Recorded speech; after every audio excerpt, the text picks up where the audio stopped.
नमस्कार, स्वागत है आपका हमारे सबसे खास शो जिसका नाम है मुद्दे की बात।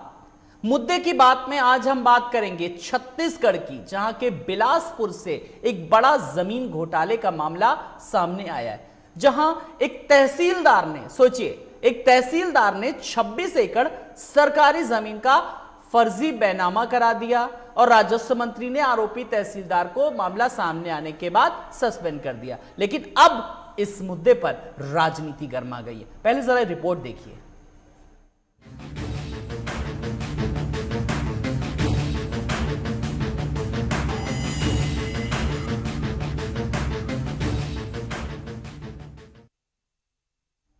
तो हम बात कर रहे थे छत्तीसगढ़ के बिलासपुर की, जिसे न्यायधानी भी कहते हैं, और न्यायधानी में किस तरीके से अन्याय हुआ, वो भी सरकार के ही बाशिंदों ने सरकार को ही चूना लगाया। बिलासपुर में दरअसल करोड़ों की जमीन का घोटाला सामने आया और तहसीलदार ने करोड़ों की 26 एकड़ सरकारी जमीन कुछ लोगों के नाम कर दी, जिसकी सूचना मिलते ही राजस्व मंत्री ने कार्रवाई करते हुए आरोपी तहसीलदार को तो निलंबित कर दिया, पर विपक्ष ने सरकार पर मामला दबाने का आरोप लगाया है। क्या है आरोप प्रत्यारोप के बीच पूरी खबर, ये रिपोर्ट देखिए हमारी।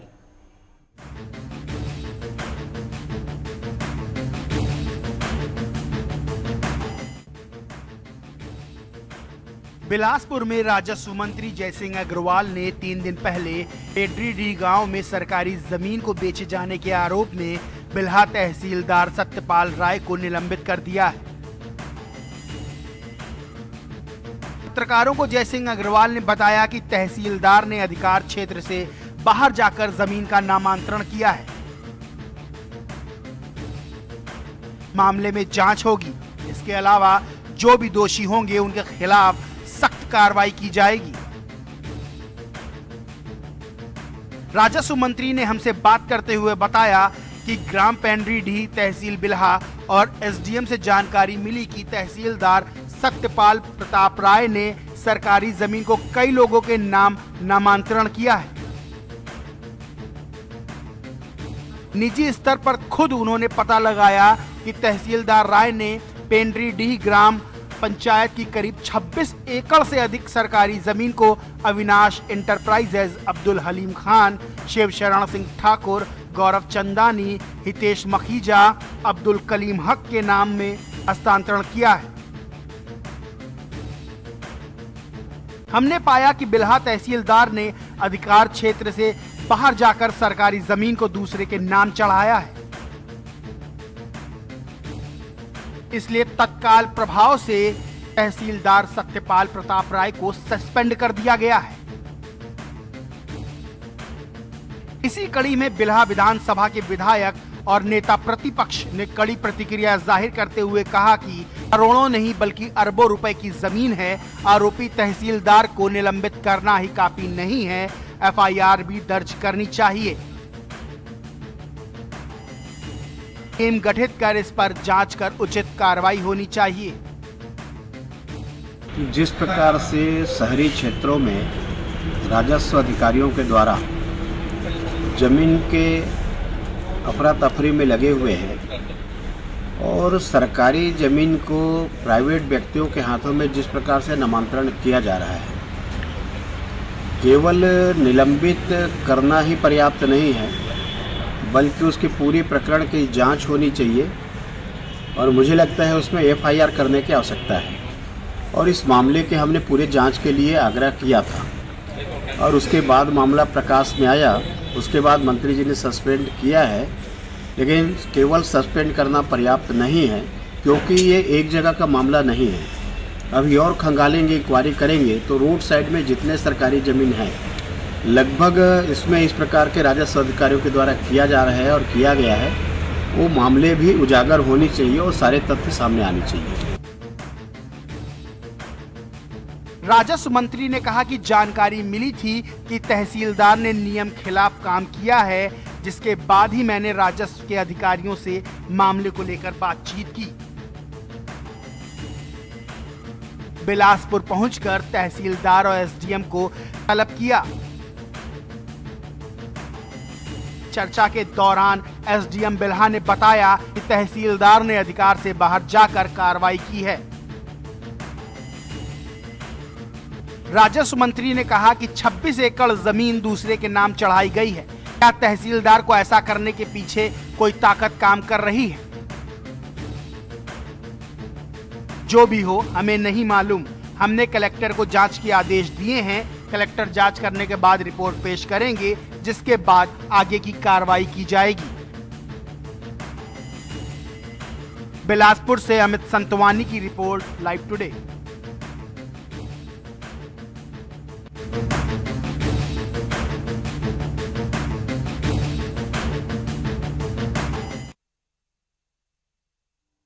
तो करोड़ों के वारे न्यारे हुए हैं, बल्कि विपक्ष तो कह रहा है कि अरबों का ये घोटाला हुआ है।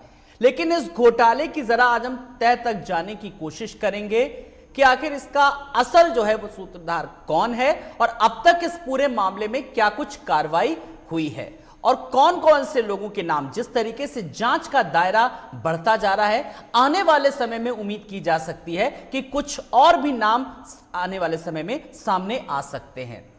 पर इसके पीछे का सच क्या है, आज हम जानेंगे। कुछ खास मेहमान हमारे साथ जुड़े। सबसे पहले हम अपने दर्शकों से तारुफ कराना चाहेंगे। हमारे साथ हमारे सहयोगी लाइव टुडे के स्टूडियो में अजय सिन्हा हैं। अजय नमस्कार, आपका बहुत बहुत स्वागत है। साथ ही साथ अभय नारायण राय जी भी हैं, प्रवक्ता कांग्रेस। अभय जी नमस्कार, बहुत बहुत आपका स्वागत है। और श्रीचंद मखीजा जी हैं, वरिष्ठ पत्रकार हमारे साथ। मखीजा जी नमस्कार, आपका भी बहुत बहुत स्वागत है। और डॉक्टर मनीष राय जी हैं, नेता बीजेपी। मनीष जी नमस्कार, बहुत बहुत स्वागत है। मैं सबसे पहला सवाल अभय नारायण राय जी के पास, प्रवक्ता कांग्रेस हैं, सरकार है, भूपेश बघेल की मुख्यमंत्री हैं। मैं सबसे पहला सवाल अभय नारायण जी आपसे ही। अभय जी, जो बिलासपुर की बात कर रहे हैं हम, करोड़ों की जमीन का घोटाला सामने आया है, सरकार के संज्ञान में भी मामला सामने आया है, अब तक इस मामले में क्या कुछ कार्रवाई की है?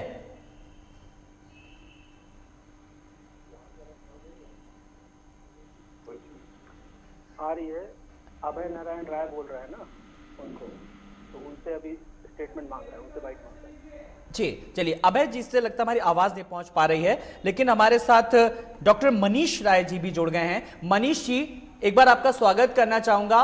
और बिलासपुर में जो करोड़ों की जमीन का घोटाला सामने आया है, अब फिलहाल इसमें विपक्ष किस तरीके से अब कार्रवाई चाह रहा है और क्या जो सरकार जो कार्रवाई कर रही है उससे विपक्ष संतुष्ट है? जी नहीं, जैसे नेता प्रतिपक्ष जी ने कहा था, हमारे माननीय धर्मलाल कौशिक जी ने, कि सिर्फ एफआईआर करना मतलब सिर्फ और सिर्फ सस्पेंशन करना, जैसे वहां पे तहसीलदार को सस्पेंड किया है राजस्व मंत्री जी ने, जो तहसीलदार वहां पे जिन्होंने षड्यंत्र रचा है 26 एकड़ जमीन का, जिन्होंने सरकारी जमीनों को कुछ प्राइवेट लोगों को नामांतरित कर दिया है, नामांकन कर दिया है। तो नेता प्रतिपक्ष की जो मांग है वही पार्टी की भी मांग है लगभग, कि भाई सिर्फ और सिर्फ लीपापोती करने के लिए जो दिखावा किया जाता है, निलंबन और जांच, जैसे जनरली हर प्रकरण में होता है, हम चाहते हैं उन पर प्रॉपर एफआईआर हो और ऐसे लोगों को तत्काल जेल में डाला जाए, नौकरी से बर्खास्त किया जाए। ये विपक्ष की मांग है। लेकिन मनीष जी, बड़ी बात तो है कि जैसी सरकार को सूचना मिली, राजस्व मंत्री ने कार्रवाई की और आरोपी तहसीलदार को निलंबित कर दिया। और बड़ी बात यह कि अब कलेक्ट्रेट तक ये मामला पहुंचा है, कलेक्ट्रेट अब जानकारी करेंगे, उसके बाद जांच करेंगे, जांच के बाद जो तथ्य सामने आएंगे फिर उसके बाद और कार्रवाई होगी। सीधी सी बात है, सरकार का साफ तौर पर कहना है कि किसी को बख्शा नहीं जाएगा, विपक्ष बेकार में हो हल्ला कर रहा है। देखिए, विपक्ष में हम बैठे हैं, जब हम सरकार में थे यही कांग्रेस जब विपक्ष में थी तो कांग्रेस भी इसी टाइप का हल्ला करती थी। और उस समय तत्कालीन जो अभी वर्तमान जो मुख्यमंत्री है उनके ऊपर भी आरोप लगे थे कि पाटन में उन्होंने 70 एकड़ जमीन किसानों की दबाई थी। तब हम लोगों ने जांच भी करवाया था और तब भी विपक्ष ने यही मामला उठाया था। तब कांग्रेस विपक्ष में थी, तब उन्होंने मामला उठाया था कि जांच होनी चाहिए, कितनी जांच होनी चाहिए, गलत आरोप लगा रहे हैं, सरकार में है, शक्तियों का दुरुपयोग कर रहे हैं। तो ये तो देखिए राजनीति का पैटर्न है, लोग करते हैं अपने आप को लिपापोती करने के लिए, जांच करते हैं और निलंबन के बाद कितना दिन का समय होता है? 90 दिन का समय होता है। अब मुझे मनीष जी ये बताइए कि मामला ये पक्ष विपक्ष का है या फिर जमीन घोटाले का जुड़ा हुआ है? बताइए, अब मुझे ये बताइए, क्योंकि सरकार तो जो भी कार्रवाई करेगी आप सवाल खड़ा करेंगे। बिल्कुल बिल्कुल बिल्कुल, ये जमीन घोटाले का ही मामला है और ये आम आदमी का हक का भी मामला है और सरकार और जनता का मामला है। तो हमारा मांग सिर्फ इतना है कि कार्रवाई हुई है। मैंने उसके लिए साधुवाद भी दिया है जयसिंह अग्रवाल जी को कि सस्पेंशन त्वरित कार्रवाई उन्होंने बहुत अच्छा किया है, लेकिन सिर्फ निलंबन की कार्रवाई अपने आप में पर्याप्त नहीं है। निलंबन की कार्रवाई पर्याप्त नहीं है। अभय नारायण जी, आपने सुना मनीष जी को भी, जो बिलासपुर में बड़ा जमीन घोटाले का मामला सामने आया और आपने जो अब तक निलंबन की कार्रवाई की है तहसीलदार को लेकर के, लेकिन ये बहुत छोटी कार्रवाई, अभी और भी बड़ी मछलियों के नाम सामने आने बाकी है। विपक्ष किस तरीके से इसीलिए शायद हल्ला बोल रहा है। जी की जगह में एल्डरमैन नगर निगम बिलासपुर, और जैसा कि मनीष जी ने अभी आरोप लगाया है, क्योंकि विपक्ष का काम ही है हल्ला करना, और जैसे ही मामला सामने आया है जमीन की गड़बड़ी का, प्रथम दृष्टया उसको तत्काल संज्ञान में लेके हमारे राजस्व मंत्री जी ने उस तहसीलदार का निलंबन किया और मामले को जांच में लेने के निर्देश कलेक्टर साहब को दिए हैं। जो भी दोषी होगा इसमें उसे किसी को बख्शा नहीं जाएगा। और यही पूर्ववर्ती सरकार में उसी बिल्हा में उसी तहसील में हमारे यूथ कांग्रेस के एक साथी ने आत्मदाह किया था, जिसको लगातार एसडीएम प्रताड़ित कर रहे थे एक मामले में लेकर के। तो ये मतलब आरोप लगाना विपक्ष का काम है। किसी भी हमारे कार्रवाई से संतुष्ट नहीं होंगे, लेकिन हमें उससे फर्क नहीं पड़ता, किसी भी दोषी को सरकार बख्शेगी नहीं। सुनिए, मेरी बात सुनिए, आरोप लगाना है विपक्ष का काम और ये विपक्ष की लोकतंत्र में बड़ी खूबसूरत भूमिका भी होती है, लेकिन सवाल ये है यहां पर जनता का पैसा जुड़ा हुआ है। सीधी सी बात है, इतना बड़ा जमीन घोटाला हुआ है जहां पर तहसीलदार ने 26 एकड़ सरकारी जमीन का फर्जी बैनामा कर दिया। विपक्ष इसलिए इसे मुद्दा बना रहा है और बड़ी कार्रवाई की मांग कर रहा है। निलंबन का मामला जो शुरुआती एक्शन लिया है सरकार ने, वो निलंबन इसीलिए किया है, जैसे जैसे जांच होगी जो भी दोषी होगा, छोटे आसामी हो, बड़े मुंह माफिया हो, कोई भी इसमें संलिप्त पाया जाएगा, उसके ऊपर कड़ी से कड़ी कार्रवाई सरकार निश्चित तौर पे करेगी। ये मैं आपको आश्वस्त कर देना चाहता हूँ। अभय जी, आपने मुझे आश्वासन दिया, ये सब जनता ने सुना, लाखों करोड़ों जो इस वक्त हमारी डिबेट देख रहे होंगे, लेकिन 26 एकड़, आप खुद सोचिए, 26 एकड़ सरकारी जमीन का फर्जी बैनामा हो जाता है और इसमें सिर्फ और सिर्फ एक आरोपी तहसीलदार ही सारा जिम्मेदार है। क्या सारा का सारा दारोमदार उसी पर था क्या? इसीलिए विपक्ष को कहने का मौका मिला। जी, जैसे मैंने अभी कहा आपसे, शुरुआती जांच में जो उसमें दोषी प्रभाव पाया गया है उसे निलंबित किया गया। मैंने कहा कि जो भी छोटे से छोटे और बड़े से बड़े जो भी लोग इसमें संलिप्त होंगे, चाहे वो भूमाफिया हो, प्रशासनिक अधिकारी हो या कोई भी व्यक्ति हो, उसे बख्शा नहीं जाएगा। प्रारंभिक कार्रवाई के तौर पे ये कार्रवाई की गई है तहसीलदार के ऊपर, और ये बाकी भी मैं करप्ट जितने भी अधिकारी हैं और जो इस तरह के गलत काम में संलिप्त हैं, मैं उन्हें चेतावनी देना चाहता हूं आपके मंच के माध्यम से कि वो अपने कार्यप्रणाली पे सुधार लाएं, नहीं तो किसी को बख्शा नहीं जाएगा। जी, मनीष जी, सुना आपने कि किसी को भी बख्शा नहीं जाएगा। विपक्ष इस चीज को समझ रहा है कि नहीं? पूरे मामले में पारदर्शिता बरती जाएगी, सरकार का साफ तौर पर यह कहना है। विपक्ष फिर क्यों किस तरीके से बराबर लगातार इस मुद्दे को भुनाने की कोशिश कर रहा है? क्या विपक्ष के पास और कोई मुद्दा नहीं बचा है क्या? मैं आपके प्रश्न पे ही उस प्रश्न का उत्तर दे रहा हूं। आपने एक बहुत अच्छा प्रश्न किया अभी अखिलेश जी से, जवाब भी दे कि क्या दीजिए। तहसीलदार अकेला जिम्मेदार है? तो आपको मैं ज्ञात करा देना चाहता हूं, किसी भी जिले और संभाग में पूरे जमीनों का कोई अगर सही मालिक होता है, सही जिसको अधिकार क्षेत्र होता है, तो वो संभाग आयुक्त का होता है, और जो अपने आप में उस संभाग और जिले का राजस्व अधिकारी होता है सबसे बड़ा। तो क्या संभाग आयुक्त के मर्जी के बगैर, क्या उसके नीचे कलेक्टर के बगैर, जिलाधीश के बगैर यह प्रकरण संभव है? उसके नीचे एसडीएम होता है, अनुविभागीय अधिकारी होता है, क्या उसके बगैर यह संभव है? ये 3 अधिकारी उनके ऊपर बैठे हैं, तो तहसीलदार तो एक खिलौना है, एक सिर्फ मोहरा होता है। लेकिन आपने सुना नहीं, सरकार का साफ तौर पर कहना है कि कार्रवाई शुरू हो चुकी है और आने वाले समय में कई लोगों पर गाज गिर सकती है। क्या विपक्ष इससे संतुष्ट नहीं है क्या? और किस तरीके की अब कवायद चाहता है, कार्रवाई चाहता है विपक्ष? बताए। जो कार्रवाई है उससे सिर्फ हम संतुष्ट नहीं कर सकते। जैसे आपने कहा ना, जनता का मुद्दा है, सरकारी जमीन मतलब सरकार यानी कि जनता की सरकार। तो जब जनता का जुड़ा हुआ मुद्दा है तो डेफिनेटली उसमें टैक्स जनता का लगता है, पैसा जनता का लगता है, और सरकार को जनता ही चुनती है। तो जब जनता चुनती है तो डेफिनेटली हर पब्लिक सर्वेंट का यह कर्तव्य होता है कि जनता के हितों का ध्यान रखे, उनके अधिकारों का ध्यान रखे। और सिर्फ एक छोटे अधिकारी को सस्पेंशन करके बड़े अधिकारियों का साफ बच जाना, हर बार यही खेल होता है। तो हम चाहते हैं इस टाइप के खेल भविष्य में ना हो, और सिर्फ हमारे पास होता है एक जमीन का नहीं है। तस्वीर हमेशा ज्यादातर नजर आती है। अजय हमारे सहयोगी स्टूडियो से। अजय, मामले में एक मुद्दा सामने आया फर्जी बैनामे का, राजस्व मंत्री तहसीलदार को सस्पेंड भी कर दिया। किस तरीके से?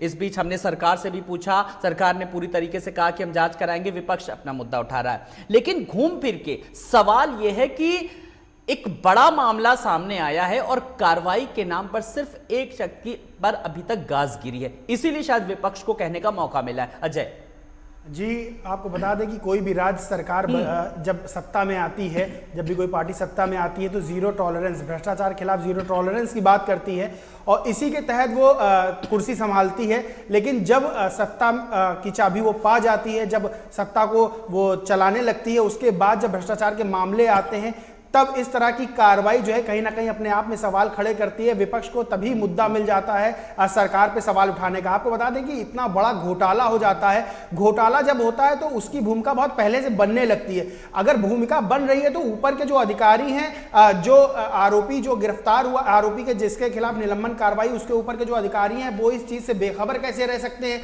उससे ऊपर के अधिकारियों को ये मालूम होना चाहिए कि उनका अधीनस्थ क्या काम कर रहा है।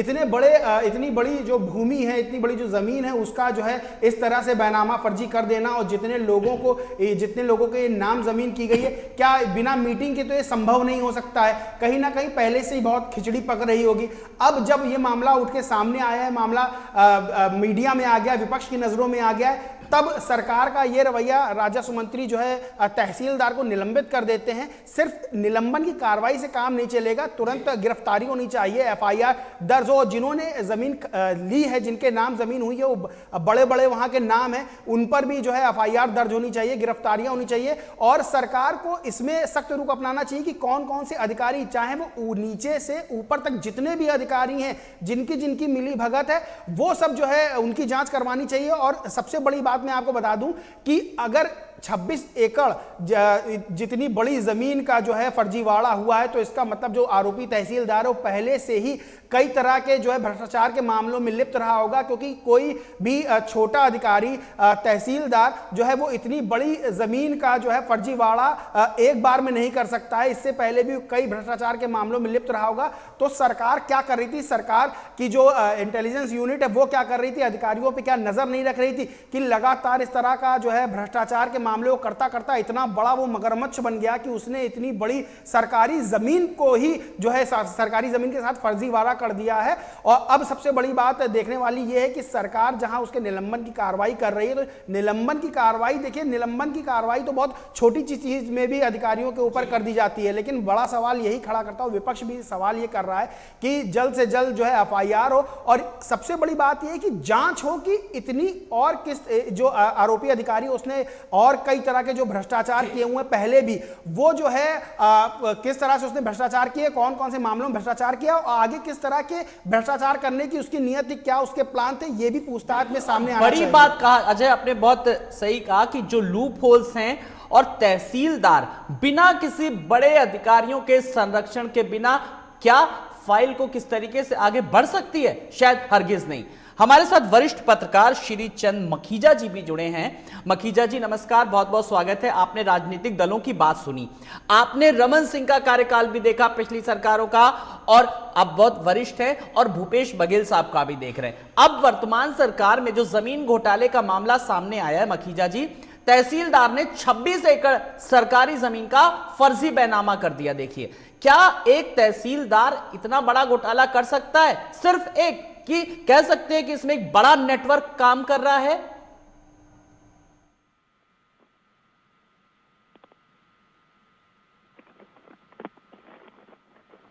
और जिसको जहां जाने वो जाए और कार्रवाई के लिए वो स्वतंत्र है।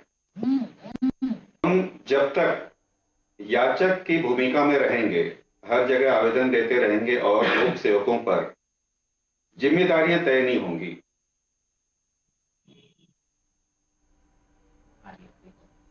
जब तक लोक सेवकों पर उनकी जिम्मेदारियां तय नहीं होंगी, ये काम होते रहेंगे। और ये कहना कि कलेक्टर को ज्ञान नहीं था, संभागायुक्त को ज्ञान नहीं था, तो जहां बैठा है वो अपना काम करता है और इसकी जानकारी ऊपर नहीं होती है, ये सबको पता है। बगरंडा, जिसको अपन रतन जोत कहते हैं, रमन सिंह सरकार ने 15 साल में सैकड़ों एकड़ जमीन जिन लोगों को दी है, जांच उनकी भी होनी चाहिए और ये जो इनकी भी होनी चाहिए। तो 26 एकड़ छोटा सा मामला है। रमन सिंह सरकार के 15 साल के कार्यकाल की अगर जांच होगी तो कई सैकड़ों एकड़ जमीनों की बात आएगी। इसलिए ये जो हल्ला, धर्म कौशिक जी कानून के जानकार भी हैं, वो एडवोकेट भी रह चुके हैं, विधानसभा के अध्यक्ष भी रह चुके हैं, सरकार के कानून के समक्ष भी आए थे। वो चाहते हैं। तो बिल्कुल, यानी कि अभी हर सरकार में कहीं ना कहीं लूप होल्स हैं। अजय, मैं आपके पास एक बार फिर से आऊंगा, क्योंकि लूप होल्स की जिस तरीके से बात की, चाहे वो रमन सरकार का भी वरिष्ठ पत्रकार ने मामले बताया, ऐसे कई मामले सामने आए। सवाल ये कि लगातार सरकारें काम करती हैं और जीरो टॉलरेंस की बात करती हैं, ट्रांसपेरेंसी की बात करती हैं, पारदर्शिता की बात करती हैं, लेकिन उसके बावजूद भी इस तरीके के ये मामले सामने आते हैं और ये पूरा एक कहीं ना कहीं एक सिस्टम को फेल्योर बनाती हैं चीजें, नहीं लगता अजय? देखिए, मखीजा जी का बहुत सम्मान करते हुए, वरिष्ठ पत्रकार हैं, बहुत सम्मान करते हुए मैं बात कहता हूं कि जैसा उन्होंने कहा कि ये रमन सरकार का अगर खोला जाए कि भ्रष्टाचार के मामले कितने थे तो बड़े बड़े मामले सामने आएंगे, वो बहुत छोटा मामला। देखिए मखीजा जी, छोटा और बड़ा भ्रष्टाचार का जो मामला होता है वो छोटा और बड़ा नहीं होता। 1 रुपए का भी भ्रष्टाचार होता है और 1 करोड़ का भी भ्रष्टाचार होता है। भ्रष्टाचार को छोटा बड़ा करके हम नाप नहीं सकते हैं कि किसी सरकार में छोटा भ्रष्टाचार हो रहा है तो हम हजम कर ले जाएंगे और किसी सरकार, पिछली सरकार में बड़ा भ्रष्टाचार हुआ तो नहीं। देखिए, सरकारों का उद्देश्य क्या होता है? सरकारों का लक्ष्य ये होता है कि एक आदर्श राज्य की स्थापना करना। आदर्श राज्य तब बनता है जब भ्रष्टाचार पे जीरो टॉलरेंस की नीति अपनाई जाती है और भ्रष्टाचार जीरो होता है। 1 रुपए और 1 करोड़ से उसकी तुलना नहीं कर सकते हैं कि कौन सा भ्रष्टाचार किस लेवल का किया गया है। देखिए, 26 एकड़ जमीन छोटी जमीन नहीं होती, हाईवे से लगी जमीन है, बहुत बड़ी जमीन है वो, उसका भ्रष्टाचार किया गया। और जो अधिकारी हैं, जो आपने कहा कि अधिकारी जो है अपना काम करते रहते हैं और वो अपने नीचे से अधिकारियों को देखते नहीं, ऐसा नहीं है। ऊपर से ऊपर वाले अधिकारियों को, जो बड़े अधिकारी होते हैं, हायरार्की यही होती है कि बड़े अधिकारियों का जो काम होता है वो अपने अधीनस्थों पे नजर रखते हैं कि उनके अंडर में काम करने वाले आखिर कर क्या रहे हैं, कौन सा गुल खिला रहे हैं। देखिए, जब कोई अच्छा काम करता है तो उसे प्रोत्साहित किया जाता है, उसे पारितोषिक दिया जाता है, लेकिन जब कोई बुरा काम किया जाता है तो उस पर सख्त से सख्त कार्रवाई करना ये भी सरकार का ही दायित्व होता है। अगर सरकार कहीं भी हिला हवाली कर रही, कहीं भी जो है उन पर कार्रवाई करने में ढील दे रही है या कार्रवाई जिस हिसाब से करनी चाहिए वो नहीं कर रही है, वो नहीं हुई है। अभय नारायण जी, सवाल ये है कि आखिर अब क्या लग रहा है कि सरकार को चूक कहां पर हुई, किस स्तर पर हुई? भूमाफिया के वजह से कई बार ऐसी समस्या आती है। अभी हमारे बिलासपुर के विधायक शैलेश पांडे जी में कल जैसे उन्होंने बिलासपुर तहसील में उन्होंने विजिट किया, लगातार भूखंडों के अवैध बिक्री की और भूमाफियाओं के दखल की शिकायत आ रही थी, तो इस तरीके का हम लोग एक्शन ले रहे हैं। उन्होंने भी कल एसडीएम के साथ बैठक की और सवाल का जवाब दीजिए। आपने कहा कि भूमाफियाओं की वजह से दिक्कत आती है, तो सरकार इतनी लाचार क्यों है? क्यों नहीं कार्रवाई करती है? भूमाफियाओं पर लगाम क्यों नहीं लगाती है? असमर्थ क्यों है सरकार? कहीं पर भी लाचार नहीं है। माननीय भूपेश बघेल जी के नेतृत्व में हम लोग एक पारदर्शिता वाली एक सरकार हम लोग चला रहे हैं और आगे भी चलाएंगे। जो भारतीय जनता पार्टी के साथी हमारे आरोप लगा रहे हैं उनको मैं इसी बिलासपुर जिले के मसूरी का बदौरा कांड याद दिला देना चाहता हूं, जिसमें सैकड़ों एकड़ जमीनों की मृतकों के नाम पर मरे हुए लोगों की रजिस्ट्री कर दी गई थी। तो ये लोग आरोप अपने गिरे बांध पे झांक करके लगाएं। लगातार चूंकि माननीय भूपेश बघेल जी ने रजिस्ट्री और राजस्व के नियमों में लगातार सरलीकरण कर रही है, चाहे वो जमीन की छोटे भूखंडों की खरीदी बिक्री का मामला हो या अभी देख लीजिए हाल फिलहाल में नामांतरण के एक मामले, नामांतरण को लेकर के जो लोग चक्कर काटते हैं तहसील में और पटवारियों के, उसे भी ऑनलाइन करने का उन्होंने एक प्रक्रिया भी में लाया है, एक नियम, ताकि रजिस्ट्री के साथ ही लोगों की जमीन नामांतरण हो जाए, ऑनलाइन हो जाए और लोगों को चक्कर न काटने पड़े। और इस तरीके के तहसीलदार और पटवारियों के षड्यंत्र से भी उन्हें मुक्ति मिलेगी। जी मनीष राय जी, आपने सुना कि लगातार सरकार मॉनिटरिंग कर रही है, जो लूप होल्स हैं उनको तलाश रही है और आने वाले समय में खुद कह रही कि जो भी नाम सामने आएंगे उन पर पूरी तरीके से सख्त कार्रवाई की जाएगी। लेकिन विपक्ष जो है उस अपने कार्यकाल में देखे किस तरीके से बीजेपी जो लगातार घोटाले हुए हैं, और ऐसे कई मामले अगर वर्तमान सरकार अगर निकालेगी तो बहुत सारे ऐसे घोटाले सामने आएंगे। ये तो सिर्फ एक वानगी है। देखिए, अजय जी की बात मैं करूंगा। अजय जी ने एक बहुत अच्छी बात कही है कि घोटाला, भ्रष्टाचार कोई छोटा या बड़ा नहीं होता है। चोरी आप 2 बार करें या 10 बार करें, चोरी चोरी होती है, ठीक है। और जिन्होंने हमारे अखिलेश भाई ने एक मामला उठाया मसूरी भदौरा जमीन कांड का, तो मैं तो कहता हूँ अब आपकी सरकार है, भदौरा फाइल को वापस खोलिए। वापस खोलने के बाद आपको पता चल जाएगा कि उसमें कौन कौन शामिल है। मैं नाम नहीं लूंगा, नाम तो बहुत कुछ बाहर है, लेकिन भदौरा जमीन कांड को वापस खोलना भी चाहिए और खोल के पता चले कि एक्चुअली उसमें रियल एस्टेट बिल्डर कौन है, किसने जमीनों का नामांतरण किया है, ये बिल्कुल कांग्रेस की सरकार है, अब तो पाले उनके गेंद में है, उनको करना चाहिए। लेकिन हमारे समय में मैं बता देता हूँ 300 एकड़ जमीन का मामला शायद हो सकता है ज्ञात हो, बट आपके माध्यम से मैं जानकारी दे रहा हूँ। 300 एकड़ जमीन का मामला रायगढ़ जिले में हुआ है, जसपुर में हुआ है, धर्मजयगढ़ में हुआ है। आदिवासियों की जमीन जो है नामांतरण की गई है और उस समय जांच हुआ है। शेड्यूल ट्राइब्स कमीशन के चेयरमैन ने खुद मतलब समिति बुलाकर बैठक करके गांव में उसकी जांच की है और उसमें 70 लोगों पर कार्रवाई भी हुई है। मिलाकर के सरकार ये मान रही है कि जांच लगातार जारी है। मैं एक फाइनल कमेंट जल्दी से, अभय नारायण जी, विपक्ष जिस तरीके से सवाल उठा रहा है, मैं चाहूंगा कि आप बताएं आज इस लाइव शो में कि किस तरीके से अब विपक्ष को आश्वस्त कराएंगे और आम जनता इस सवाल का जवाब जानना चाहती है। जल्दी से जी। मैं विपक्ष को और जनता को प्रदेश की मैं आश्वस्त कर देना चाहता हूं अपनी सरकार की तरफ से कि किसी भी प्रकार के भ्रष्टाचार को बर्दाश्त नहीं किया जाएगा। पूर्ववर्ती सरकारों में जो हुआ है उन्हें भी जांच में लिया जाएगा और जनता के हित में जो भी फैसले हैं नियमों को सरलीकरण करने के राजस्व विभाग के, उस पर भी सतत कार्रवाई की जा रही है, उसको भी निगरानी में रखा गया है और जो भी जनता के हित के फैसले हैं उन्हें जल्दी से जल्द उस पर इम्प्लीमेंट किया जाए। अब सरकार साफ तौर पर कह रही सतत कार्रवाई कर रही है, थोड़ा सा वक्त लगेगा, विपक्ष भी बहुत ज्यादा हो हल्ला ना करे, थोड़ा सा धैर्य रखे, संयम का परिचय दे। मनीष जी।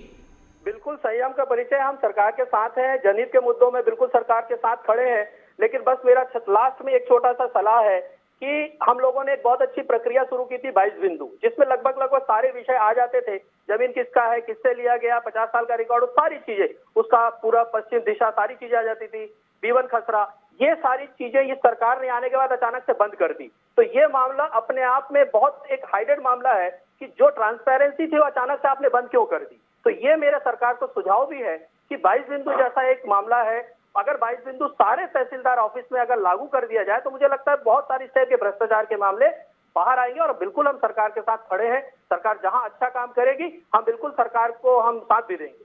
अभय नारायण जी, अब आप बिल्कुल बेबाकी से कार्रवाई करिए, विपक्ष आपके साथ है। मखीजा जी, अब इस पूरे मामले में देखिए सरकार कह रही है पूरी पारदर्शिता के साथ वो कार्रवाई कर रही है, आने वाले समय में बख्शा किसी को नहीं जाएगा और विपक्ष ने भी कहा कि हम पूरा साथ देंगे। इस पूरी कवायद के बीच कितनी पारदर्शिता बरती जा सकती है आने वाले समय में और कब तक कुछ और नाम सामने आ सकते हैं?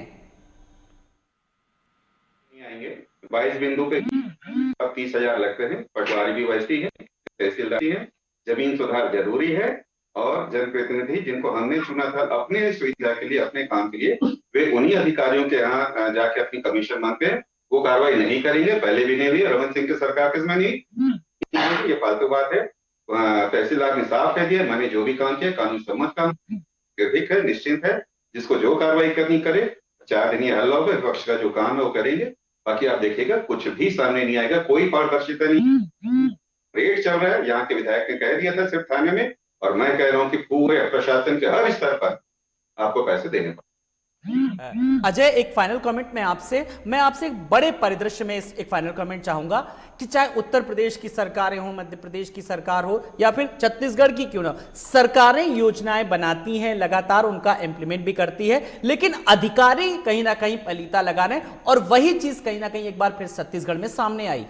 देखिए, जितना मैं छत्तीसगढ़ की भूपेश सरकार को जानता हूं कि जब से भूपेश बघेल ने सत्ता संभाली, मुख्यमंत्री बने, तब से छत्तीसगढ़ विकास के पथ पर आगे बढ़ रहा है। देखिए, भ्रष्टाचार के कई मामले सामने आते रहते हैं, मामलों को रोकना एक बड़ी बात है और सबसे बड़ी बात है कि उन भ्रष्टाचार के मामलों पर कार्रवाई किस तरह होती है। जिस तरह भूपेश बघेल के नेतृत्व में छत्तीसगढ़ आगे बढ़ रहा है, उसी तरह वहाँ की जनता ये चाहती है कि जो भी भ्रष्टाचारी उन पर कार्रवाई की जाए, क्योंकि अगर 1 इंच भी ज़मीन अगर भ्रष्टाचारियों के हाथ लग जाती है तो ये कहीं ना कहीं सरकार की जो साख है उस पर बट्टा लग जाएगा और सरकार को, भूपेश सरकार को खास तौर से ये देखना होगा, उनके मंत्रियों को खास तौर से ये देखना होगा कि कौन से अधिकारी जो है वो उनके नीचे रहकर इस तरह के भ्रष्टाचार के मामलों में लिप्त काम कर रहे हैं। अगर कड़ी से कड़ी कार्रवाई करेंगे तो आपको मैं सही बता दूं कि भारत में छत्तीसगढ़ राज्य की सरकार एक नज़ीर स्थापित करेगी और उस नज़ीर पर चलने के लिए कई जो राज्य हैं वो अपनाएंगे उस नज़ीर को। इसलिए भूपेश सरकार को ये चाहिए कि 26 एकड़ तो बहुत बड़ी बात है, 1 इंच भी जमीन भ्रष्टाचारियों और जो भूमाफिया हैं उनके हाथ में ना जाए और इस तरह के भूमाफियाओं और भ्रष्टाचारियों पे तगड़ी कार्रवाई करें और जो भूमाफियाओं और अधिकारियों का जो गठजोड़ है उसको पूरी तरह से उस नेक्सस को तोड़ दें, जिसके चलते ही वहां की जो जनता है जो सरकार में बहुत ज्यादा भरोसा रखती है वो भरोसा बना रहेगा। और पूर्ववर्ती सरकारों में क्या हुआ क्या नहीं हुआ, भरोसा तभी बना रहेगा जब सरकार पर लोगों का इकबाल कायम होगा। बहुत बहुत बिल्कुल बिल्कुल नहीं मतलब होना चाहिए, बिल्कुल अभी और का बिल्कुल उन पूर्ववर्ती सरकारों से बिल्कुल नजीर जरूर लेना चाहिए, कि नसीहत जरूर लेना चाहिए कि क्या लूप होल्स थे, क्या कुछ गलतियां थी। बहुत बहुत शुक्रिया अजय आपका, मनीष राय जी आपका भी, अभय नारायण राय जी आपका भी, और चंद मखीजा जी आपका भी बहुत बहुत शुक्रिया। तो मामला जो जमीन घोटाले का सामने आया, तहसीलदार ने 26 एकड़ सरकारी जमीन का फर्जी बैनामा कराया और राजस्व मंत्री ने आरोपी तहसीलदार को सस्पेंड कर दिया। लेकिन अब मुद्दे पर राजनीति गरमाई है। हालांकि सरकार ने साफ तौर पर कहा है कि इस पूरे मामले में पारदर्शिता के साथ जांच की जाएगी और जो भी दोषी पाया जाएगा उस पर कार्रवाई की जाएगी। नमस्कार।